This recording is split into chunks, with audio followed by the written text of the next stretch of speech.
Hey, my name is Frankie R. Just recently celebrated 2 years clean. I host a podcast called the Recovery Circle Podcast, and you can find that on Spotify, also any of your other major streaming platforms. You could also find us on Instagram and Facebook at the Recovery Circle Podcast. I was telling Donnie and today that I was on your podcast recently, and I was telling him how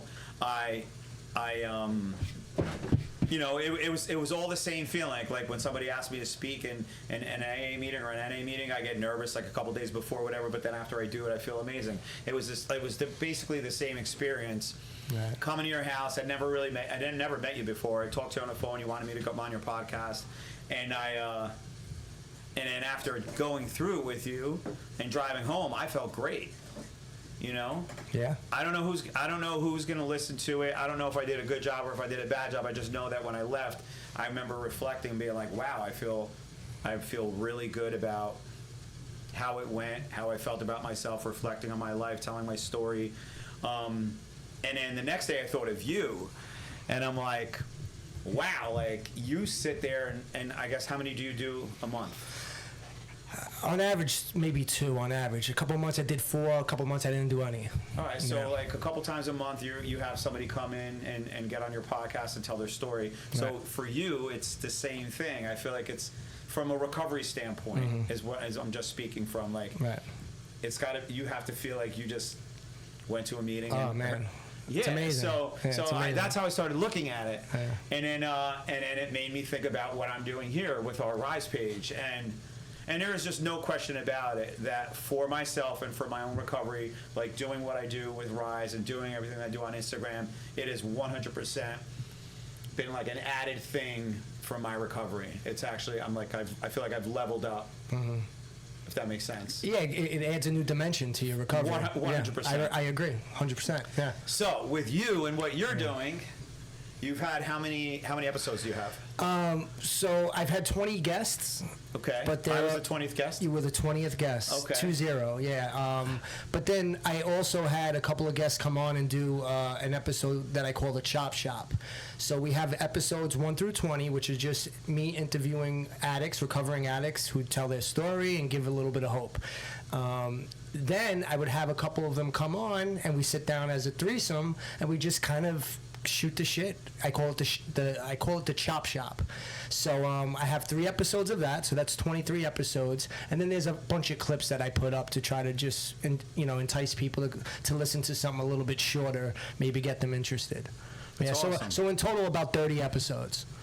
Yeah, it's amazing because then again, when I was on your podcast, I was telling you about what inspired me to get sober. It was my friend that pulled up to my house, and I was under the influence, and he was away for a couple months, and was working a program, had a sponsor, and I saw what he looked like for the first time in his life sober, and it was just like, wow. So that was like, he inspired me there. But then somebody told me to go and get a big book and read the stories in the back, and I remember reading those stories and being like, wow, like I want that. I want what those people have in the, not necessarily the steps. I'm talking about the stories in the back in the beginning. Right. And I was chasing that. I wanted what those people had in the book. And then again, I just imagine like somebody who's on the fence on whether or not they're an addict or an alcoholic or not, or whatever, or maybe they want to get involved in AA or NA, and they stumble across your podcast and they can listen to these stories. I just think, again, it's an amazing tool for recovery. Yeah. When years ago, talking to the news or media or anything like that about it was like... Yeah. I mean, there weren't many options for it either. Yeah. And it was frowned upon. We're supposed to really maintain a level of anonymity, I guess, right? Yeah. In the media. But it's a bit different, I like to think. This podcast, we're not representing any type of 12-step program. We just kind of speak to people who have problem with drugs and alcohol, and we talk about how they got clean and sober. If their story happens to have NA or AA or whatever other A in it, then that's just their story.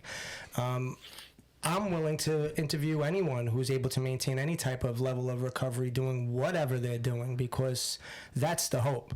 Like you said, when you read those stories in that big book, That's what I got out of coming to NA and listening to people share from the floor, listening to the speaker tell their story. You know, you get firsthand accounts of people's lives from their mouth. You hear how they survived. You hear how they're continuing to maintain a level of recovery, and that gives me hope leaving the meeting. So, like, you left my house feeling great. I leave every meeting feeling great, and that's what inspired me to do the podcast, because I want people who don't make it to these meetings to maybe get a little taste of that, a taste of what real, honest, heartfelt sharing is, because that's how we get better. That's how we recover, if you ask me. No, I agree. And like, my phone's constantly ringing because of what we do with sober living. You know what I mean? Like, I'm getting, especially now we're on, like, we have a Google My Business page. It's like my phone rings a lot. Like, some guy called me. He's like, I'm in the woods right now, you know, like, but like, you're on the front line. Which is completely. Yeah. So like, it's crazy, man. Like, this guy really called me, and he's like, he got out of rehab, so he's basically homeless, and he's in the woods, but he had an iPhone, so he's in the woods, and I'm like, how did you find me? And we're talking. I'm on the phone with him for like 45 minutes. But like, somebody like that, I would 100% be like, hey man, go to this podcast and, you know, listen to these stories if you're on the fence, and it will 100% help. For a fact, it will. You see, I have this thing about me with promoting this thing that I do. I'm not the type that wants to get outside and yell from the rooftops that I have this thing. Check it out, guys. You know, like and subscribe. You know, I mean, I'm shy about it to a degree. I kind of feel as though I want people to find it organically. You know, I want people to find the podcast organically, maybe through someone who listens to it, sharing it with another person. I feel like the less I put my hands all over it and try to make it something that I want it to be, the less it's going to have the effect that I intended it to have. So you're not forcing it. You're trying not to. You're doing. I can identify with what you're saying, because I believe that anybody who's doing anything creatively or artistically, if you're going to create something, you want to do something to the best of your ability that you like, that you enjoy, that you're proud of, that you're happy with. Mm-hmm. And if you can do that, then you might have something. Yeah, absolutely. Because if you're trying to create something for other people, you're probably just going to spin your wheels. Dude, I spend a lot of time worrying about people judging what I'm doing. What do people think? I mean, at the end of the day, I'm still an addict. You know, I still have these issues that I deal with. So maybe I'm afraid. Maybe I'm afraid of rejection. Maybe I'm afraid for people to say, "Oh yeah, I heard it. It's all right, I guess." You know. I agree. I know what you're saying because I can identify with it. Like, if I look at myself, if 20, 30 years ago, I looked at myself and here I am telling a story or even talking to a mic that's going to be on social media, there's no way in hell I would believe that would be me. I wouldn't even, like, if I had to do like an oral report and talk for 5 minutes in front of my class, I would just take the L, take the 0. Like, there's no way I would do it. And I know, and you obviously you probably do care. We all care a little bit, but you're still doing what you're doing, which means in spite of it. You're powering through it. You're just doing things that you probably never thought you would do. I'm trying to work the program. Yeah, you know, the best of my ability. My point is that you are. Thank you. Yeah, Thank you. You know, but so we're doing what we do because we love to do it, and we're having fun doing it, and I would imagine that we are helping people in the process. Yeah. And that's the goal.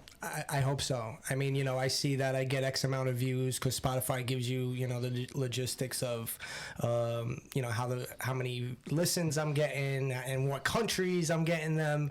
And, you know, it could all really get to my head. You know, it could all, like, I could be like, oh, wow, this, you know, I got to try to force feed this thing. I got to try to advertise it on Facebook, or I got to figure out ways to, and it could become consuming. It could be really consuming, and that's not what I want from this either. I don't want something that's going to become a full-time job. I want something that's just going to be a hobby, an outlet, a way for me to help another addict, for me to be of service. I don't think it needs to be a full-time job for you, because again, if you're listening to what I'm saying, mm-hmm. which I think you are, mm-hmm. when I left your house, I felt great about myself. Right, okay. Right. So like, why wouldn't, just giving you an example, Like when I told you I want to be able to give you referrals to have people interview you. Yeah. Like I believe that you started something that, how do I say this?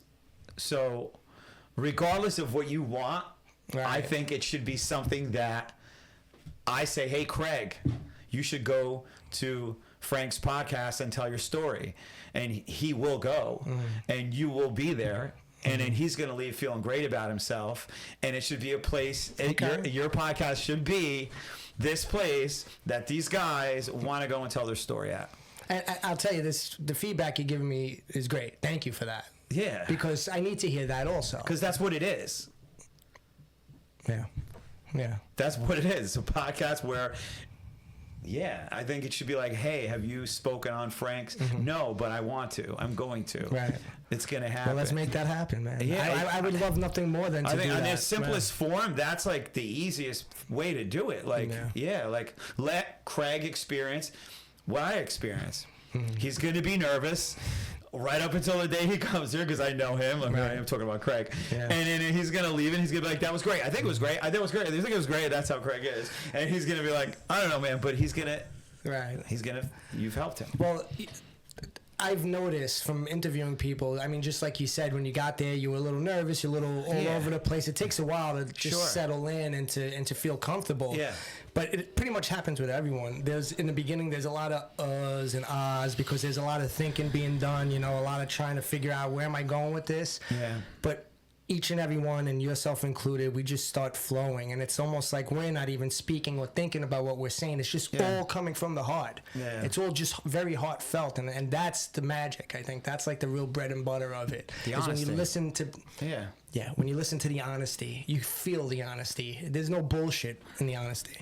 Yeah, like I came as Rick D, but I could have just been like Joe M or something, you know what I mean? If like, it's true. It's true.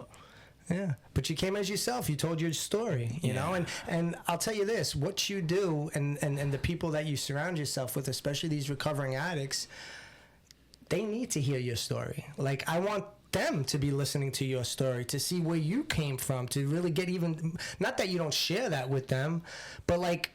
Honestly... What? I agree. Like, I don't even care. Like,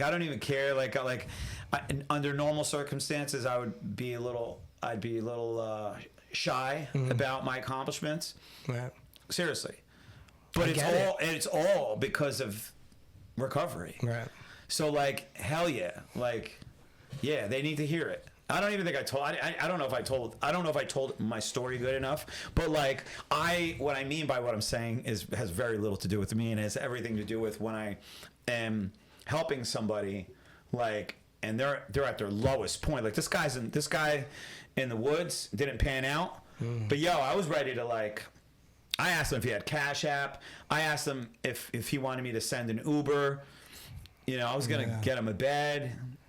Not because I was trying to like not because I think I'm like a savior. Like I'm in a position to help somebody, and I really believe that this guy that was in the woods, I keep calling him the guy in the woods, but I really believe that if he made the right decision, he would have been back to work as a carpenter, and within 2 weeks, he'd been going to meetings. And I think after getting a haircut and like eating and all that, like he would be like right back on it. Yeah.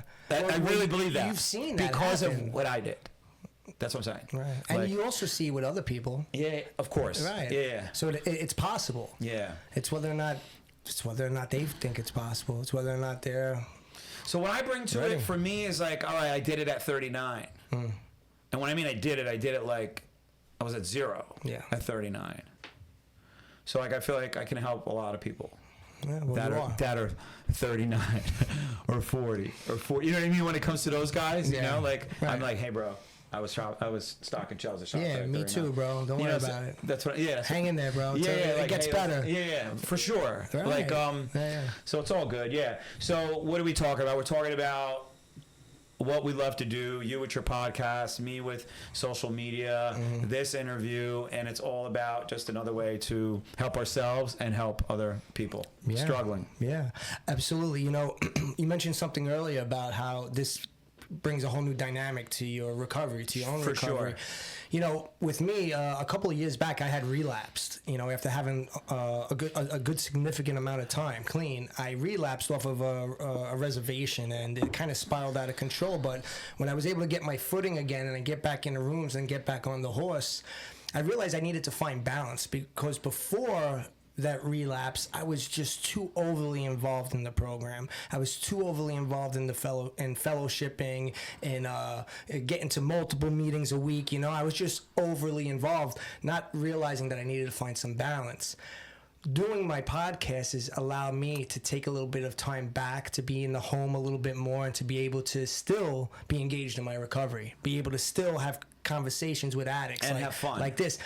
And most importantly, have fun. Yeah. Because after the interview's over and I'm sitting there and I'm listening to it again and I'm editing it and I'm trying to find a good intro and I'm messing around with it, I love that. I love that stuff. Creating, like you said, I just love it. Yeah. And I feel like I'm with God when I'm doing that. I feel like I'm the happiest and I'm at most peace when I do stuff like that.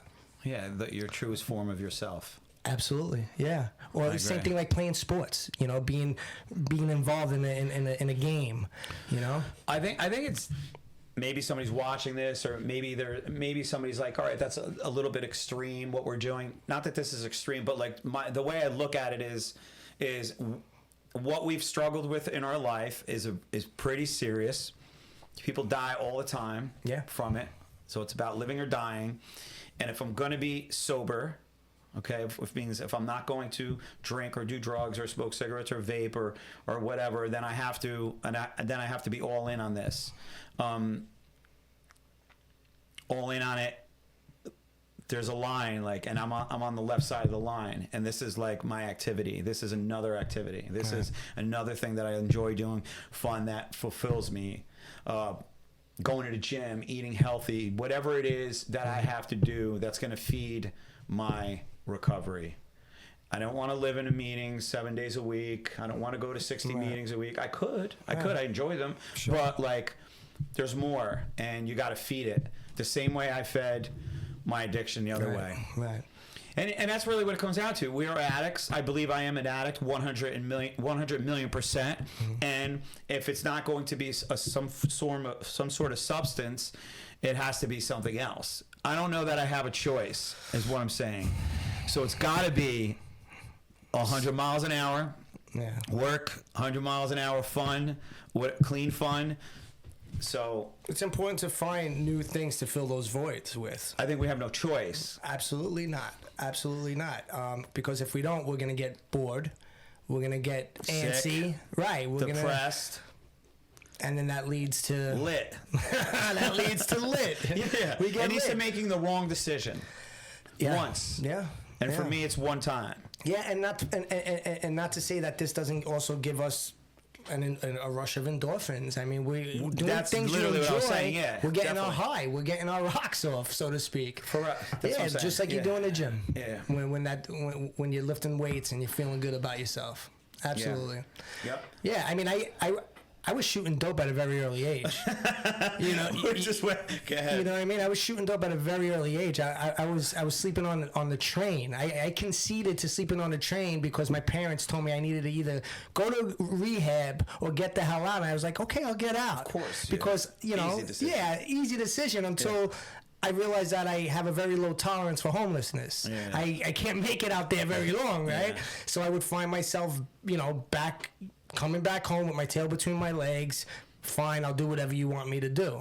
You know, at a very early age, I learned how to deal with problems the wrong way. And for many years, I did it like that.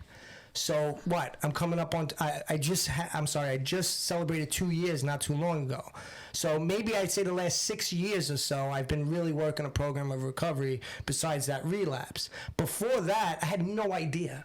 I had no idea what to do with my time. I had no idea what to do with the idle thoughts that were going on in my head. Well, you have a bunch of kids, don't you? So you figured out a something. Bunch? Yeah. Wasn't that you? Yeah, I do. I have 4 kids. Yeah. Yeah, I have 4 kids. But, I had those kids at different stages of my life, spread out. And I like to think I was a different man for each and every one of them. There you go. You know, but thank God I got 2 little ones at home right now, and I'm finally able to be like the dad that I always really wanted to be for my kids, not the dad that I wish I was. You know, because I couldn't get out of my own fucking way. Yeah. So tell me what. You said you have 2 years, right? Yeah, 2 years now. So tell me what went on the last day before you actually got clean. This last time. So around. 2 years ago. Correct. All right. So I Or try to. Without a doubt, I had a reservation. Should I get the mask or no? No. This is fine. And you know what? I could speak thoughtfully. I don't just throw up words. You know, I want to make sure. And if I say anything that I don't like, I will let you know. You're gonna have to edit that out. We're not good at editing, but we'll do our best. Actually, you're gonna have to edit all this out. Donnie's great. I don't want anyone to Can we think get Donnie in here for real quick? Can I just turn? No, then I'll screw it up or no? No, you're good. All right, go ahead. So okay. So after, last 24 hours. Right. So after being in the program, after just celebrating 3 years, almost a week after that 3rd year celebration, I picked up 1 pill at work because I knew somebody who had the pills, Oxycontin, right? I picked up because I had a reservation, right? I wasn't buying into the entire program. I found myself picking up, and as soon as I picked up, Let me back it up a little bit. Before I picked up, I was under the impression that I could go back to being the same guy who used to be able to do anything I wanted and not feel bad about anything, and be able to keep secrets, right? And be able to like keep it to myself and live in my own reality. Unfortunately, that wasn't the case. Are you saying that you thought maybe you can get high once and without layman's going all in? terms, absolutely. Yeah, it says it in the book. It's with a great obsession that will one day be able to drink or get high, whatever, like normal people. Absolutely. And I thought I could. You know, I wasn't buying into the God piece. I wasn't buying into, like, this is for the rest of your life. I thought that I was going to learn how to use successfully one day. I was under some pressure. I had things going on at home. I don't know. I don't even want to make mistakes. I made the decision to use, and as soon as I did, I regretted it. I regretted it so much, to the point that, okay, I couldn't get honest about it because I was trying to be that liar. I was trying to be the person that couldn't be honest about what I just did. But I started acting out in other ways. Other defects and shortcomings started to come up into my reality, right? I started acting out. I started cutting corners. I started not going to work. I started just doing things that I was spiraling.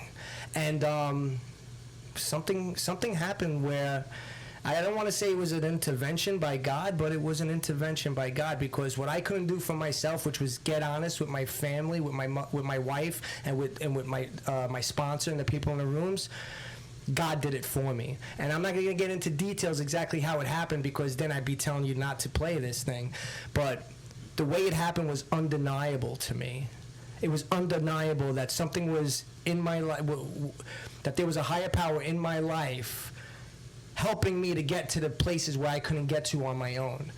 And because of the 3 years of recovery, I was in a position where I asked myself, I said, Frankie, I said, Frank, I says, what are you going to do next? Like, what's the next move? Are you going to just keep using? Are you going to just keep lying? Like, are we going to just destroy another marriage, let's say, and have to be a single dad for another 2 kids? I lived this already a few times in my life. So I guess I had the experience and the evidence that things will only get worse. Yeah. So I took a chance, and I was honest with my wife. You know, again, it wasn't my decision to get honest. I was kind of forced to get honest. But once I did, I'm sure you can relate. It's kind of like every other surrender. When the gig is up and you know there's no other fight, there's no more fighting, there's almost a level of peace that comes over you. And I found that peace in that moment. And I said, you know what? I don't have to play this game anymore. Let me walk through the fire right now, which is going to be having to make it up to my wife, having to get back to good with, you know, who I am personally, how I feel about myself, the type of husband I am to my wife, the type of person I want to be in recovery. And it was a slow road, but You went to rehab. I didn't. I didn't. I doubled down in the rooms. I doubled down with my step work. I wasn't. I used it one time, so I didn't have it. I wasn't caught in a grip, so to speak, with the drugs. I was spinning out of control with obsessive thinking, and once that broke with that intervention that I was talking about, once that obsession broke, I was able to see a little clearer. So you got lit for you got high for like one day. One day, not even. All right. One pill. Wow. And I didn't even enjoy the high. That little. Do we even gotta count that I though, didn't bro? even enjoy it. I don't know, because if so, then I got 5 years. Yeah, bro. you're good, bro. You're good. Hey, but you know what? Thank God that I had the experience leading up to that. And you know what? That's amazing. That And just like a lot of other things, thank God for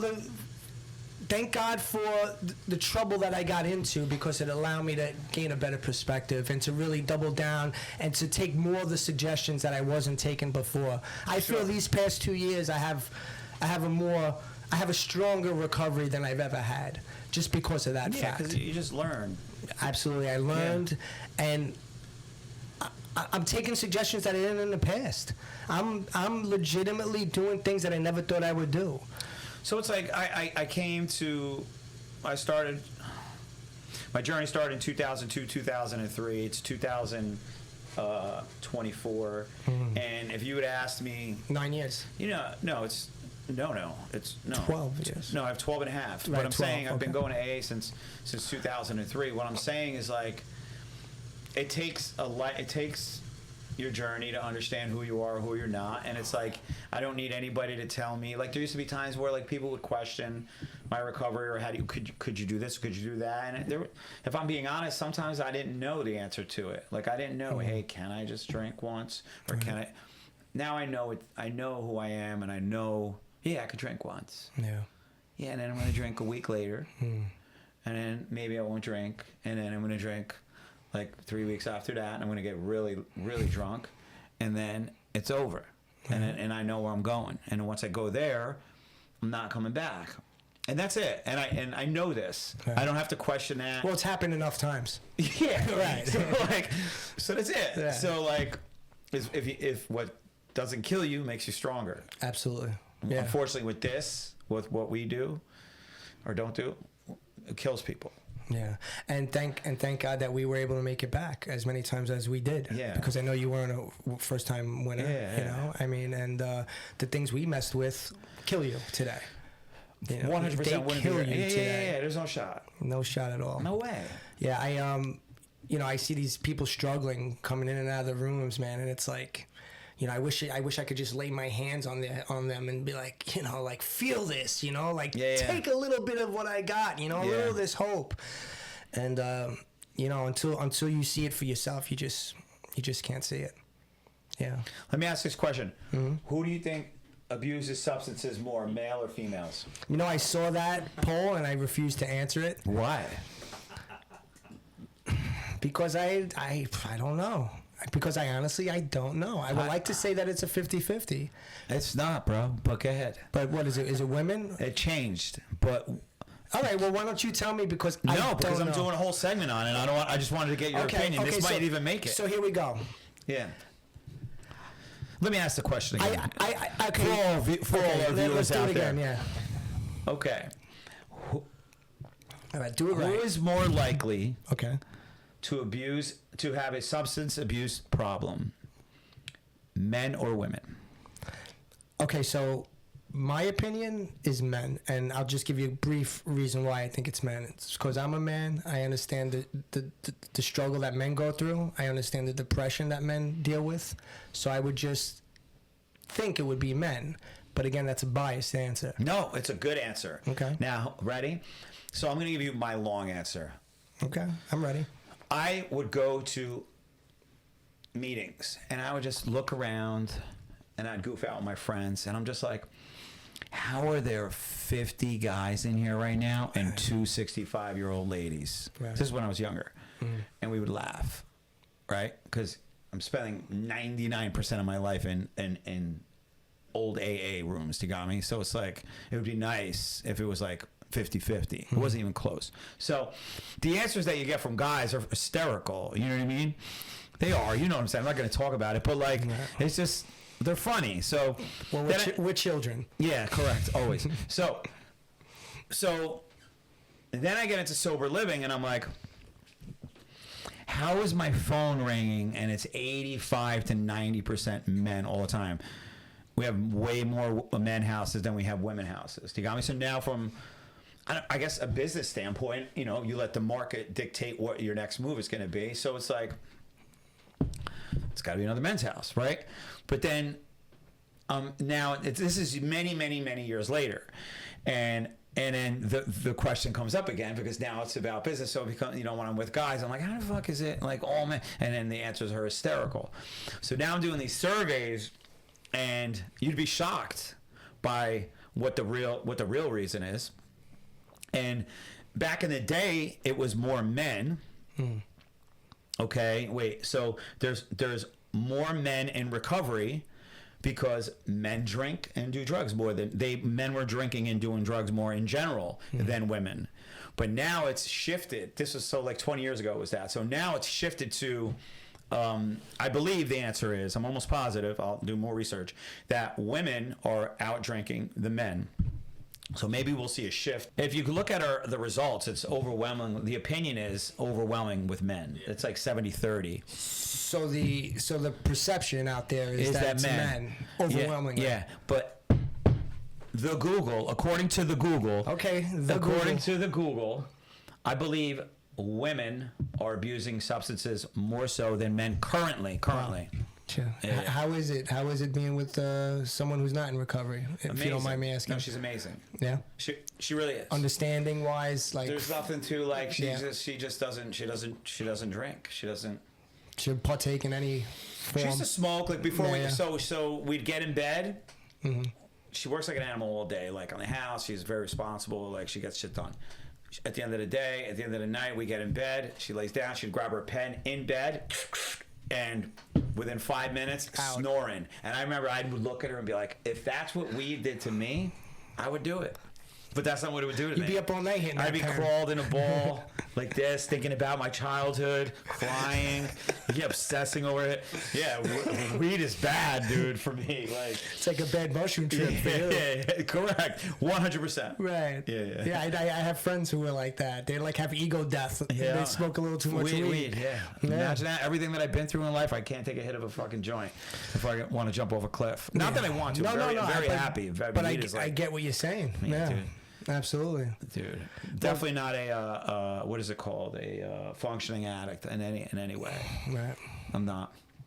But so I think we're good. I appreciate you coming by. Absolutely, and, man. We're gonna turn this into something, hopefully.